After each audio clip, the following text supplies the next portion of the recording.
वैकुंठाच्या पाया शूर्पणखेचा कैवार भेटले.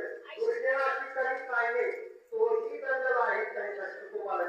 मदत कुणाला करावं, सहाय्य कुणाला करावं, चांगल्याला करावं. तुकावरी प्रत्येक कर्माभावे सहाय्य. घातल्या भयंकर का झाली. मूर्खाने बहिणीचा कैवार घेतला. त्या बहिणीनं म्हणली पुढचा माझा दुश्मन आहे, माझ्या सख्या नवऱ्याला मारून टाकलं केलं.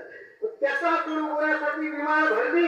इतक्या बायाला हाक्याने चला म्हणजे आता इथं बामणाचं राज्य झालंय, कोणी आपला टिकू देत नाही. राम लक्ष्मण नावाचे दोन विचित्र नमुन्याला तिथं लंकेला गेली. वार्ता सांगते रावणा म्हणजे आकाश का झाले नागपूर गेल्या यावर्षी. तिने सांगते बाबा राम लक्ष्मण नावाचे दोन आले बाबा, तेव्हा काका सांगू तुला, तिला हीच पाहिजे होतं, भांडण टेकवायचं होतं. कसं कसं चालेल, लय सुंदर बाई म्हणजे ह्याच्या का बाया कमी होत्या का? 80,000 त्या सुंदर कामिनी माझी मुखराणी मंदोदारी. 80,000 बायका होत्या, पट्टर आणि मुख्य मंदोदारी होती. तिला बाईला अशी बुद्धी सुचली बघा त्या राजाला, लय सुंदर बाई आहे दादा, तसली बाईच नाही म्हणे. रावणाने म्हणलं कसली असलं तरी बघावं तर म्हणला आणि तळमळू लागला. सीता आहे म्हणे. आणि तेव्हा काही धनुष्य उरावर घेऊन पडलेला. कळालं तू सांगितलं.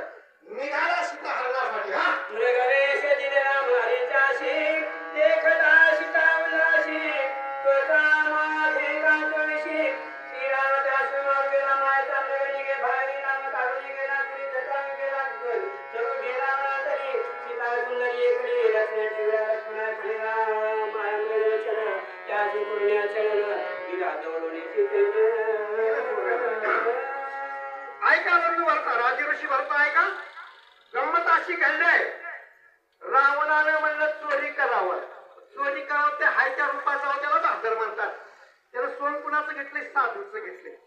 आणि सीतेचं अपहरण करायला मारीच्याला म्हणलं, मारीच्या मामाकडे गेलं. मामा लय काम आहे बघा तुमच्याकडे. मारीच्याला म्हणलं कसलं काम आहे? ती बिचार बाणाच्या वाऱ्यानं उडून जाऊन त्याच्या गावात पडत. परगावून आल्या माणसाला लई ताप हो, सासरवाडीत राहिलेल्या घरजावाई म्हणून राहिले त्याला लई ताप. आणि राजाची आज्ञा दिली. राजा गेला त्याच्या घरला. मी नाही, रावण राजा. मारीच्याला नमस्कार केला. मारीची म्हणतो का काम आहे की मामाचं? लय मोठं काम आहे. लय मोठं काम आहे. काय असं असं राम नावाचं माणूस आहे, त्याची पत्नी चोरला जायची आहे. तू का त्याला दक्ष म्हणत असतो. अरे बापरे, कोणता राम होती? सीतेचा राम, दशरथाचा. त्यानं म्हणलं तुमच्या पाया पडतो, त्याच्या वाटाला जाऊ नका. ती दिसायला साधेवर काटा काढते बरं का म्हणून. रावणानं म्हणलं त्याला तिथं काटा काढतंय आणि इथं मी काढतो नाही सांग. त्यानं विचार केला, ती कपटी होता, जादू टोना करणारा माणूस होता तो. त्यानं